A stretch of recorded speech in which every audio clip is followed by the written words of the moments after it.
Good morning, my neighbors! Ladies and gents, it's Friday. The skies are blue, the poles are red. You think this is coffee, but it's brandy instead. Cheers. Well, welcome back to another alternative paper review. Where do we start this morning? I suppose we can start with the rotting abortion that Rishi Sunak has made of the D-Day commemorations. Because the Mirror leads with PM ditches D-Day. This is a story that the Prime Minister, at least for the time being, bailed out early on the D-Day commemorations. You had Biden, you had Macron, lots of people staying there late afternoon, early evening for photo opportunities, but also to continue to discuss our current geopolitical instabilities. But no, Sunak had something more important to get to. As he put on his best platform shoes and he climbed back into his donor's helicopter to zoom back to London. What was it for? Like a Cobra meeting or something to discuss an imminent terrorist threat?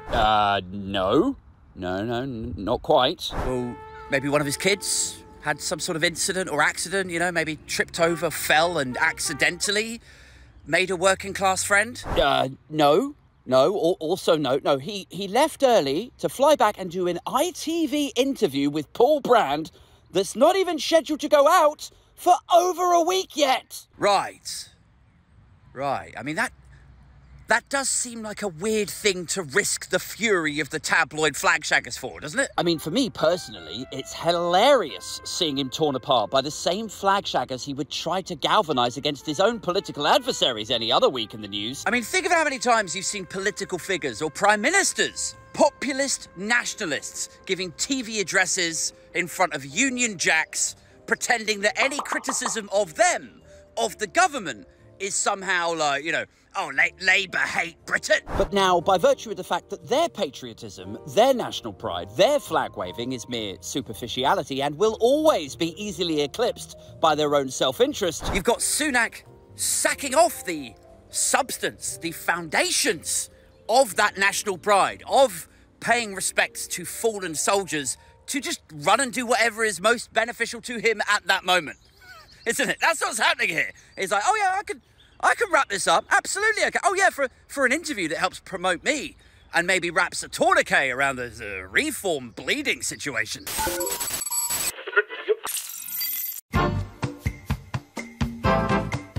Elsewhere in Toryland, over to The Guardian. Pressure on Tories to return £15 million in donations after new Frank Hester claims. This is a story that CCHQ's biggest donor, Frank Hester of Diane Abbott Makes Me Want to Go Out and Shoot All Black Women fame, was not only just not cut off by the Conservative Party and its various social offshoots, but they've continued to take money from him. Which sounds like a different story to the D-Day situation, doesn't it? But really it's the exact same story. It's the exact same character and character traits being played out again. The only thing that's different, right, is imagine a character being portrayed.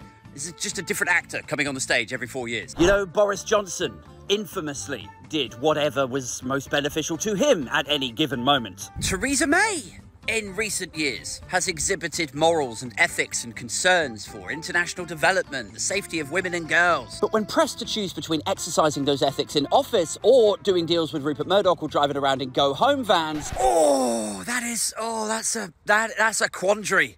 That one, you know, do I stand by my principles or do I go for the option that is going to protect me best politically? Oh, come on, Terry, think! And CCHQ as an entity are no different. They probably have a diversity champion. They probably have inclusivity targets. They'll have human resources equality training. Go on their website. They're guaranteed to have values. We only hire people that align with our values. They probably have gay, lesbian, maybe even trans people working for them who they take into a little room and they're like, don't worry, a lot of that stuff is just nonsense. Our actual values are to protect you, to show you respect. You are absolutely part of the Conservative family. But the second they're put in a situation where they have to choose between standing by their own principles or continuing to take money from someone who has said things that are murderously racist, then they're like, Frank, can we just have a word? Yeah. Over here. Listen, they're calling you racist, old boy. Oh, God. Is this about the Diane Abbott thing? Yes.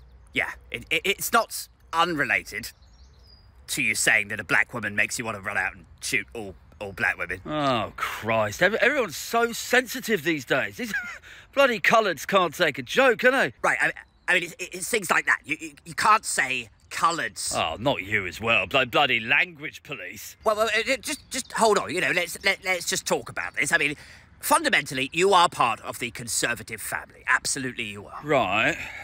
I've got to be honest with you. At the moment, I'm feeling like I might be more welcome as a sort of Tory refugee going over the reform. Oh, my God, no.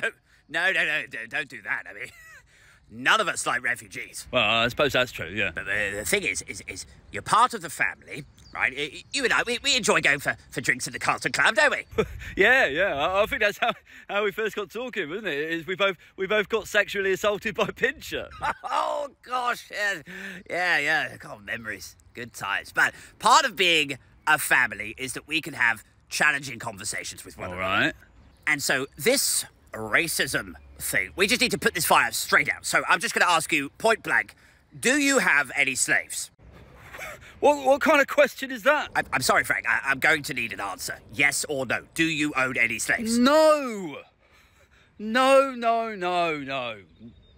for a long time. Right. Okay. Good. And there's no plantations or anything? No slaves, no plantations. Right. Okay. So when people say what you said was racist, just say that stuff. Just start that conversation from there. Right. Okay. And then I can continue to fund your doomed election campaign. Exactly. Wow. Win-win. Now, just before we wrap this all up, I just want to make sure that my message is super, super clear. So if at some point in the future you did decide that you wanted to have a couple of slaves or start a plantation, at that point, we would need to, I know, like you'd part ways, you wouldn't be able to do business with me anymore. I mean, no, that's not what I was going to say at all. I was just going to say we would need a bigger check. From your neck to your ankles, your black ball, screaming booze down the damn halls and crank calls. Reviews and those rants falls, my man brawls. Your straw man, your ball games, it's your dad's balls. All day, every day, your boy's killing it. Quick dealing the sick shit, straight illin' it. Slick figure in politics, for the thrill of it. Pillin' beer, swillin', going ape on gorilla shit.